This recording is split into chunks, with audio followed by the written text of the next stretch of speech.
toujours en direct de New York pour la suite de ce voyage de Benoît XVI. Il y a quelques instants, peut-être étiez-vous avec nous. Le pape est allé rendre visite à la communauté juive à la synagogue de Park East en lui souhaitant une bonne fête de Pâques qui commence dans un peu plus d'une heure maintenant au coucher du soleil. Et voilà qu'en quelques minutes, un petit peu en avance d'ailleurs sur l'horaire prévu, le pape Benoît XVI est arrivé à l'église Saint-Joseph. C'est cette fois un rendez-vous écuménique qui attend Benoît XVI, un rendez-vous avec les différentes dénominations chrétiennes, orthodoxes et protestantes, de différentes dénominations donc.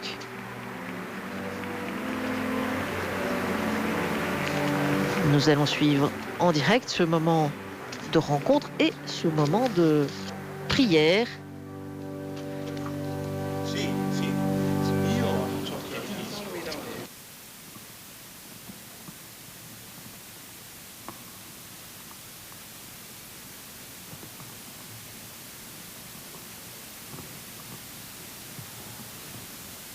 In the name of the Father and of the Son and of the Holy Spirit. Peace be with you.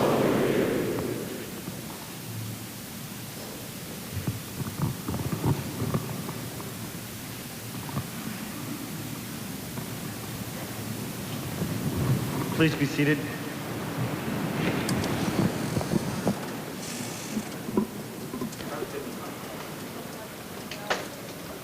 Most Holy Father, Très Saint Père, welcome to soyez St. Joseph's le Parish. bienvenu à la paroisse Saint-Joseph.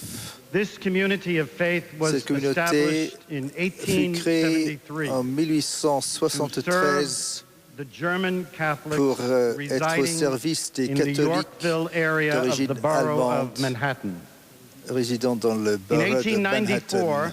En its present church 1894, was dedicated l'église, by l'édifice His Eminence actuel John a Cardinal été McCluskey, dédié Archbishop par of New York, l'archevêque de New York, and the first cardinal American to be McCluskey. appointed to the College of Cardinals. le cardinal McCluskey, qui était le premier Américain Since à that time, St. Joseph's été Parish élevé à la dignité de has cardinal. continued to attend to the Depuis spiritual lors, needs of the l'église German Saint-Joseph Catholic community. a toujours Indeed, été Mass tourné vers is les celebrated besoins here in religieux by a de la priest communauté allemande. assigned to this work by the Bishops' Conference La of the conférence Federal épiscopale. Republic of Germany. La- At the la- present time, however, the congregation is marvelously diverse, Même s'il y a with toujours un parishioners prêtre whose qui est ethnic envoyé directement par la backgrounds République fédérale d'Allemagne, include the nations and peoples les fidèles of Europe, qui fréquentent Asia, actuellement l'Église viennent Africa, and sont especially d'origines très Latin diverses, America. viennent d'Asie, de tous les pays It is d'Europe et altogether même fitting, et surtout therefore, that d'Amérique you are latine. meeting here, Most Holy Father, with representatives from a wide array of churches and communions. Vous allez rencontrer ici des représentants d'une très large gamme de dénominations chrétiennes and across the nation and the world. semblables à ce qu'on trouve dans toute la ville de New York et à travers les États-Unis. En 1965, à la fin du Concile du Vatican II, les évêques américains, inspirés par les ordres du Concile Vatican II, ont entrepris de poursuivre avec toujours plus de zèle et de l'unification des chrétiens. Et ont ainsi entamé des dialogues avec la dimension orthodoxe, les luthériennes, les évangéliques, les baptistes, les réformés, les épiscopaliennes ainsi que les polonais.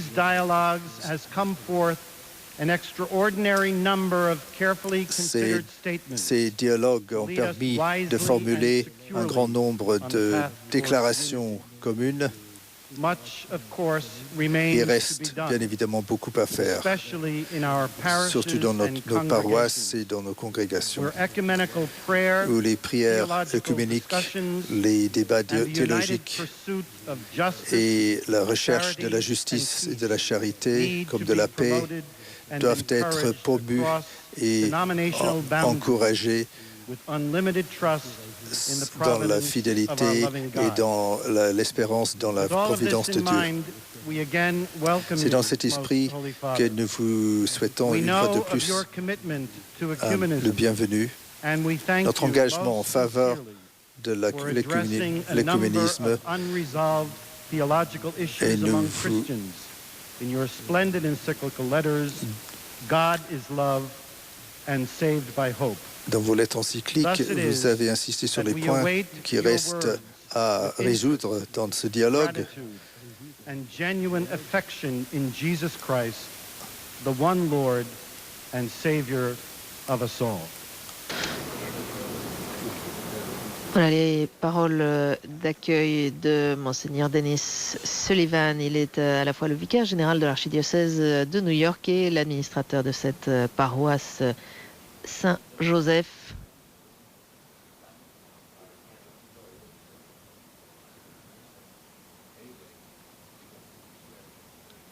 Le pape qui fait don d'un calice à la paroisse selon la tradition lorsqu'il visite une église. Thank you, Your Holy Father.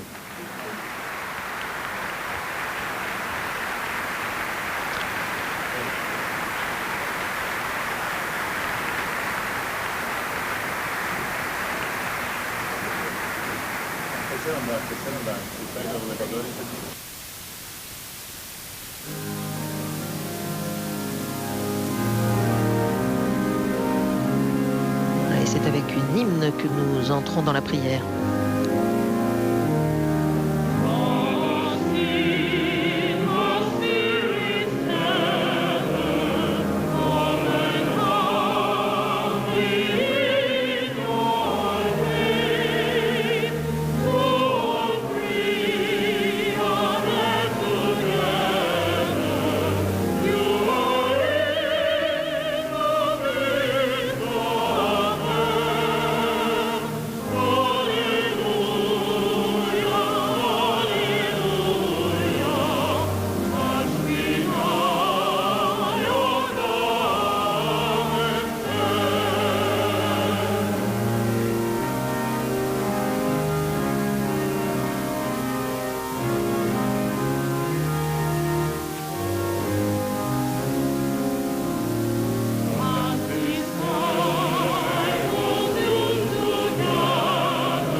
Let us pray. Lord God, whose blessings reach to the ends of the earth, you show us your love in the life, death, and resurrection of Jesus, our Savior and Lord. Confirm us in our common faith and heal the difference among us so that we may walk together with you and with one another. Grant this through our Lord Jesus Christ, your Son, who lives and reigns with you and the Holy Spirit, one God forever and ever. Amen.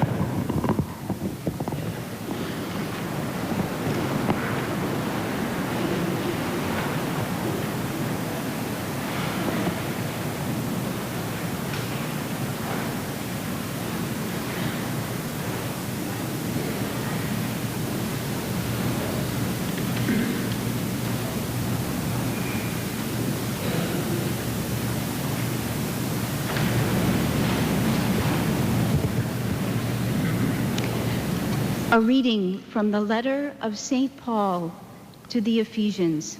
Lecture de la lettre de Saint Paul aux Éphésiens. I, a prisoner for the Lord, Frères, moi qui suis en prison à cause du Seigneur, je vous encourage à suivre fidèlement l'appel que vous avez reçu de Dieu. Ayez beaucoup d'humilité, de douceur et de patience. Supportez-vous les uns les autres avec amour. Ayez à cœur de garder l'unité dans l'esprit par le lien de la paix. Comme votre vocation vous a tous appelés à une seule espérance, de même il n'y a qu'un seul corps et un seul esprit. Il n'y a qu'un seul Seigneur, une seule foi, un seul baptême, un seul Dieu et Père de tous, qui règne au-dessus de tous, par tous et en tous. Parole du Seigneur.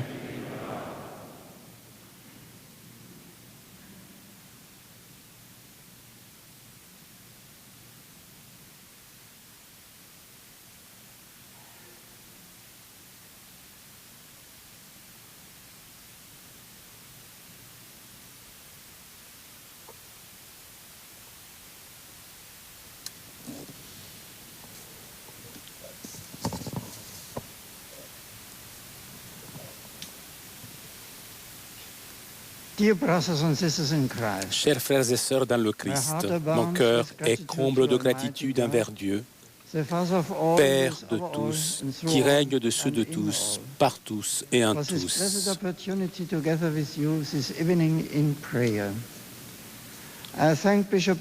Je vous remercie pour cette opportunité de me trouver ce soir en prière avec vous. Je remercie l'évêque Denis Sullivan Pesset, mot de bienvenue. Avec affection, je salue tous les présents en représentance des communautés chrétiennes des États-Unis.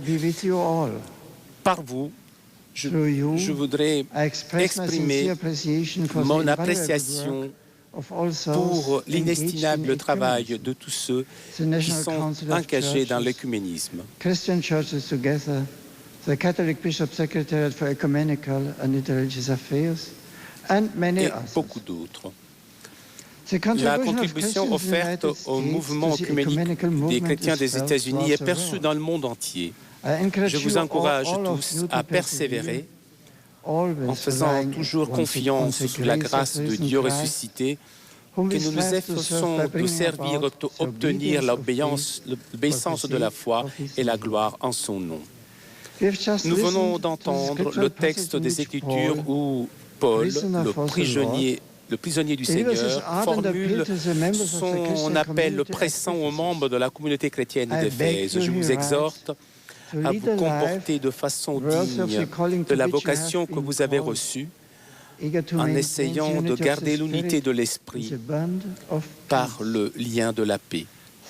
Donc, à la fin de son appel à l'unité, Paul rappelle à ses lecteurs que Jésus, une fois monté dans les cieux, a renversé sur tous les hommes les dons nécessaires pour l'édification du corps du Christ.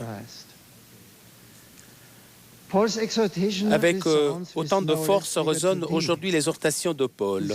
Ces paroles donnent à nous la certitude que le Seigneur ne nous abandonnera jamais dans la recherche de l'unité. Ces paroles nous invitent aussi à vivre de façon à rendre témoignage à ce cœur et âme seule, qui a été toujours le trait caractéristique de la koinonia chrétienne et la force qui attire tous ceux qui sont à l'extérieur pour rentrer, à faire partie de la communauté des croyants, de façon qu'ils puissent eux aussi partager les insondables richesses du Christ. La globalisation a placé l'unité entre deux extrêmes. D'un côté, le sens d'interrelation et interdépendance croissant entre les peuples, même lorsque, en parlant en termes géographiques et culturels, ils sont éloignés entre eux. Cette nouvelle situation offre la possibilité d'améliorer le sens de la solidarité globale et du partage des responsabilités pour le bien de l'humanité. D'ailleurs, on ne peut pas nier que les changements rapides qui adviennent dans le monde présentent eux aussi quelques signes désagréables de morcellement et de repli dans l'individualisme. L'emploi toujours plus étendu de l'électronique dans le monde des communications a de façon paradoxale comporté une augmentation de l'isolement. Beaucoup, y compris les jeunes, et cherchent pour cette raison de faire le plus authentique de communauté. Et cela aussi source de grande inquiétude. La diffusion de l'idéologie séculariste qui mine, carrément rejette la vérité transcendante, la même possibilité à une révélation divine et donc de la foi chrétienne est souvent remise en question par des modes de pensée amplement présents dans les milieux universitaires, des médias et l'opinion publique. Pour ces raisons, il est nécessaire une fidèle témoignage de l'Évangile. On demande aux chrétiens de rendre raison clairement de l'espérance qui est en eux. Trop souvent, les non-chrétiens qui observent le morcellement des communautés chrétiennes restent à juste titre confus sur le message même de l'Évangile, des croyances et des comportements chrétiens des comportements chrétiens fondamentaux sont parfois modifiés au sein de communautés par les soi-disant actions prophétiques fondées sur herméneutique qui ne correspondent pas aux données des Écritures et de la tradition. Par conséquent, la communauté renonce à agir comme un corps uni et préfère en revanche œuvrer selon le principe des options locales. Dans ce processus, on égare de quel côté le besoin d'une koinonie et diaconie, la communion avec l'Église de tous les temps, justement le moment où le monde a égaré l'orientation a besoin de témoignages communs et convaincants du pouvoir salvifique de l'Évangile. Face à ces difficultés, nous devons en premier lieu nous rappeler que l'unité de l'Église vient de la parfaite unité de la Trinité. L'Évangile de Jean nous dit que Jésus a prié le Père afin que ses disciples puissent être une seule chose, comme toi, tu es en moi et moi en toi. Ce passage reflète la conviction de la communauté chrétienne des origines que son unité était le fruit et l'unité de l'unité du Père, du Fils et du Saint-Esprit. Cela, à son tour, montre que la cohésion réciproque des croyants était fondée sur la pleine intégrité de la confession de leur credo. Dans tout le Nouveau Testament, nous trouvons que les apôtres furent à maintes reprises appelés à rendre raison de leur foi aussi bien aux gentils qu'aux juifs. Le nœud central de leurs arguments fut toujours le fait historique de la résurrection corporelle du Christ du tombeau. L'efficacité ultime de leur prédication ne dépendait pas de la parole recherchée ou de la sagesse humaine, mais plutôt de l'action de l'Esprit qui confirmait le témoignage des apôtres. Le noyau de la prédication de Paul et de l'Église des origines n'était rien d'autre que le Christ, et celui-ci crucifié. Et cette proclamation devait être garantie par la pureté de la doctrine exprimée dans les formules de foi, les symboles qui articulaient l'essence de la foi chrétienne et constituaient le fondement de l'unité des baptisés. Chers amis, la force de kérygma n'a pas perdu de son dynamisme intérieur, même si nous devons nous demander si sa vigueur n'a pas été atténuée par une approche relativiste à la doctrine chrétienne semblable à celle que nous trouvons dans les idéologies sécularisées qui soutiennent que seulement la science est objective et qui relèguent complètement la religion dans la sphère subjective du sentiment de l'individu. Les découvertes scientifiques et leur réalisation, grâce à l'engagement humain, offrent sans doute à l'humanité de nouvelles possibilités de s'améliorer. Cela ne signifie toutefois que le connaissable soit limité à ce qui est empiriquement vérifiable, ni que la religion soit confinée au royaume qui change de l'expérience muable de l'expérience personnelle. L'acceptation de cette lignée erronée de pensée conduirait les chrétiens à conclure que dans la présentation de la foi chrétienne, il n'est pas nécessaire de souligner la vérité objective, parce qu'on ne doit que suivre sa propre conscience et choisir la communauté qui mieux rencontre ses propres goûts personnels. Le résultat est reconnaissable dans la prolifération de communautés qui souvent évitent des structures institutionnelles et minimisent l'importance pour la vie du chrétien du contenu doctrinal. Même à l'intérieur du mouvement œcuménique, les chrétiens peuvent se montrer réticents à confirmer le rôle de la doctrine par crainte qu'ils peuvent être seulement exacerbés plutôt que soigner les blessures de la division. Malgré cela, un témoignage clair et convaincant rendu au salut œuvré pour nous par le Christ doit se baser sur la notion d'un enseignement apostolique, un enseignement qui vraiment souligne la parole inspirée de Dieu et soutient la vie sacramentelle des chrétiens d'aujourd'hui. Seulement en restant fidèles à l'enseignement sûr, nous arriverons à répondre aux défis auxquels nous sommes appelés à nous confronter dans un monde qui change. Seulement ainsi, nous donnerons un témoignage ferme à la vérité de l'Évangile et à son enseignement moral. Voici le message que le monde attend de nous. Comme les premiers chrétiens, nous avons la responsabilité de donner un témoignage transparent des raisons de notre espérance, de façon que les yeux de tous les hommes de bonne volonté puissent s'ouvrir pour voir que Dieu a manifesté son visage et nous a permis d'accéder à sa vie divine par Jésus-Christ. Lui est notre espérance. Dieu a relevé son amour pour tous les peuples par le mystère de la passion et la mort de son Fils. Et nous a appelés à proclamer qu'il est vraiment ressuscité, qu'il s'est assis à la droite du Père et de nouveau il viendra dans la gloire pour juger les vivants et les morts.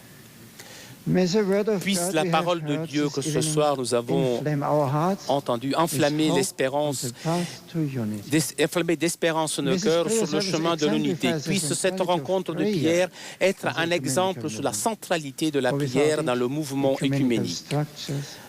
Parce que sans prière, les structures, les institutions, les programmes œcuméniques seraient privés de leur noyau, de leur cœur, de leur âme. Remercions Dieu pour le progrès réalisé grâce à l'action du Saint-Esprit et prions acte avec gratitude des sacrifices spirituels réalisés par tant de personnes aujourd'hui ici présentes et tous ceux qui nous sont précédés. En marchant sur leur exemple et en plaçant notre confiance seulement en Dieu, je suis confiant que, m'appropriant les paroles du Père Paul Watson, nous jaugerons à cette unité d'espérance, de foi, d'amour, qui seul peut convaincre le monde que le Christ est l'envoyé du Père pour le salut de tous. Je vous remercie tous.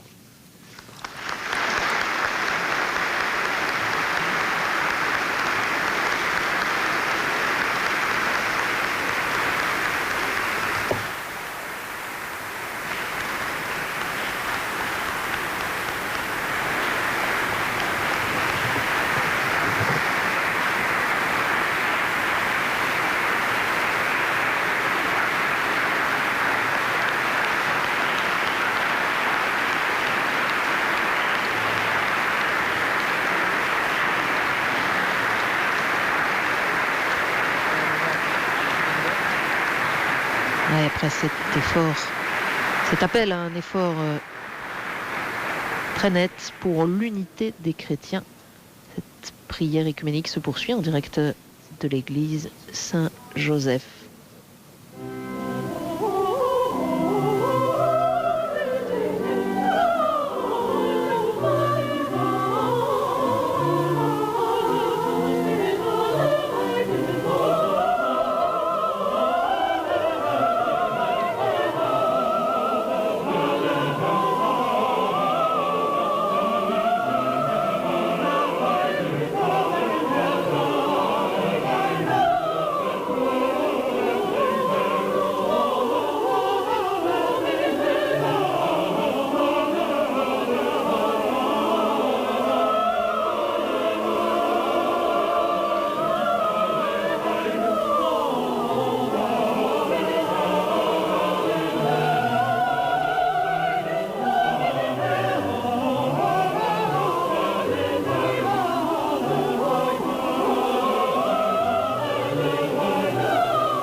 Et l'Assemblée va être invitée maintenant par le pape à prier ensemble le Notre Père.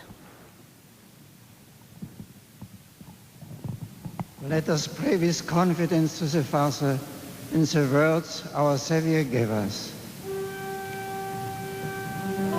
Our Father, who art in heaven, hallowed be thy name. Thy kingdom come, thy will be done, on earth as it is in heaven. Give us this day our daily bread, and forgive us our trespasses, as we forgive those who trespass against us. And lead us not into temptation, but deliver us from evil.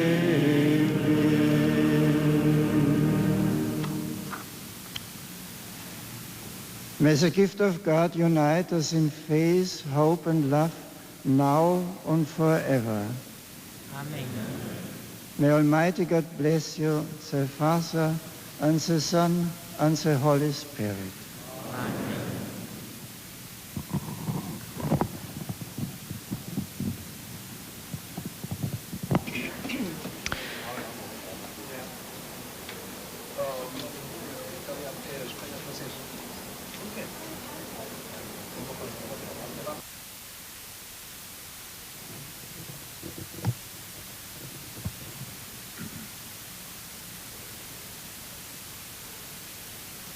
Most Holy Father, may I present Archbishop Demetrius of America, Primate of the Greek Orthodox Church in the United States, and a very, very dear friend of the Archdiocese of New York.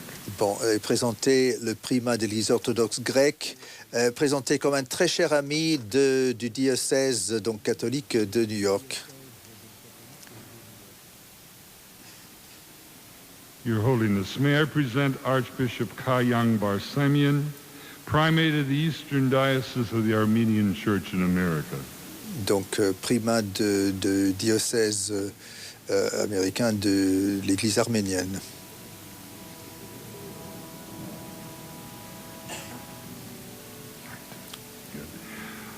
Your Holiness, may I present Archbishop Viken Akashian, the Legate and Ecumenical Officer of the Eastern Diocese of the Armenian Church in America and President of the National Council of Churches in the United States.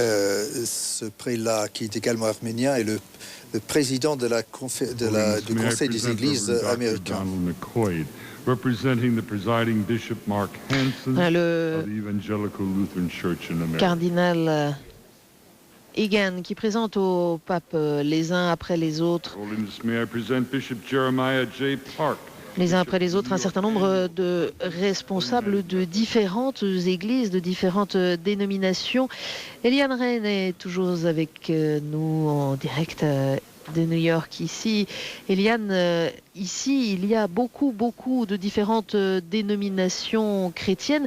On a coutume de penser que c'est un pays majoritairement protestant, mais à l'intérieur des communautés protestantes, il y a encore de nombreuses communautés, de nombreuses églises différentes. Alors, on disait tout à l'heure qu'en plus d'une moitié de l'année à Washington, vous vivez aussi une partie de l'année dans l'Ohio. Est-ce que cette diversité des communautés, on les retrouve en dehors des grandes villes, aussi par exemple dans le Midwest?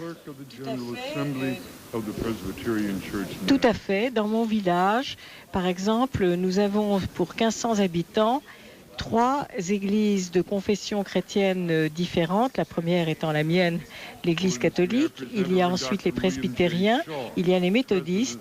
Nous avons également 4 autres églises de confession protestante. Il y a des évangélistes, des baptistes, des pentecostales.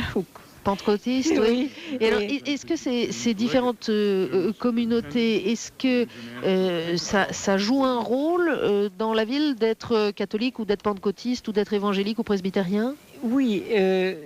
Alors d'abord, on se réfère, en tout cas dans mon église, beaucoup au fait que nous sommes catholiques et quand, par exemple, ça m'avait beaucoup amusé, je rénovais ma maison et que je cherchais un peintre ou un plombier, on me disait tu peux prendre celui-là, il est dans mon église.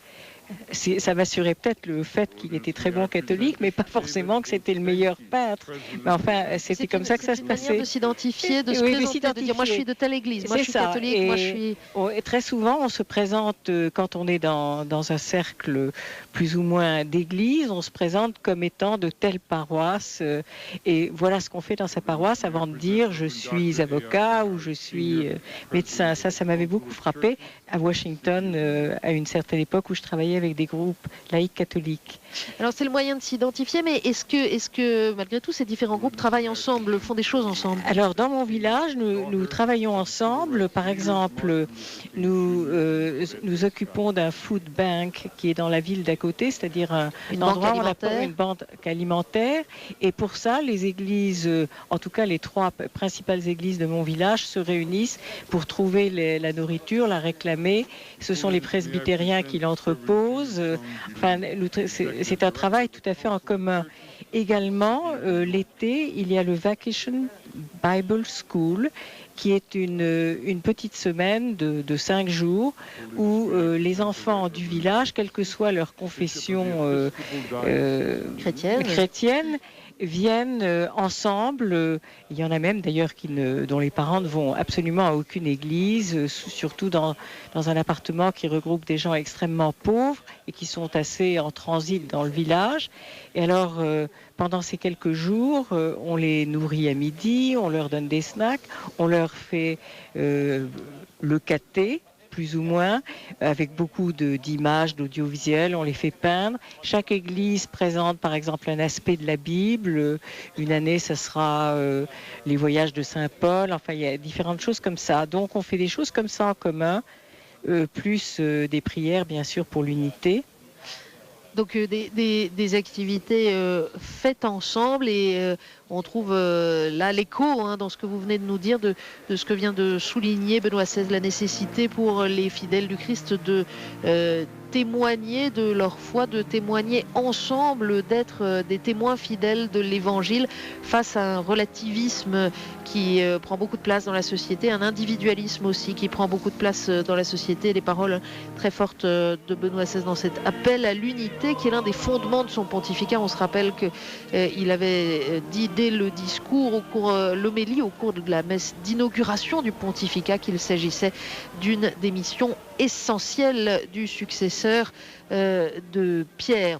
Alors, on aura l'occasion de revenir dans les prochains jours sur cette particularité aussi de la mobilité religieuse, Eliane, dans le contexte américain. Mobilité, j'entends par là le fait qu'on peut changer on passe fréquemment d'une dénomination à l'autre, surtout parmi les dénominations protestantes. Et il y a aussi de plus en plus de mariages interconfessionnels, ce qui est très différent de l'époque de mon mariage, où par exemple dans mon village, c'était tout à fait inhabituel pour une catholique d'épouser un protestant. Maintenant, cela est très très fréquent et on peut se poser la question de savoir si le catholicisme aux générations suivantes risque d'être dilué.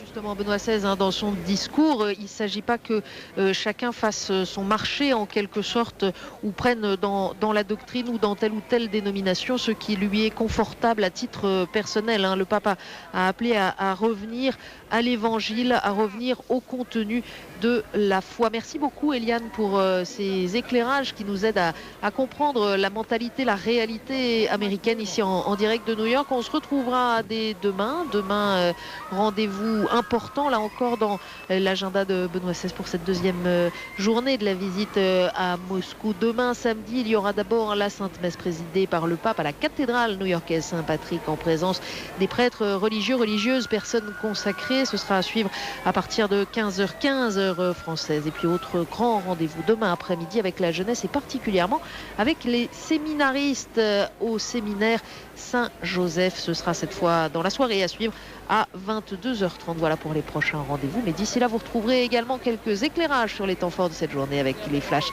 de Stéphanie Dupasquier. Merci à tous ceux qui nous permettent ici à New York, les équipes techniques de KTO et à Paris qui nous permettent de suivre tous. La bonne soirée, bonne nuit.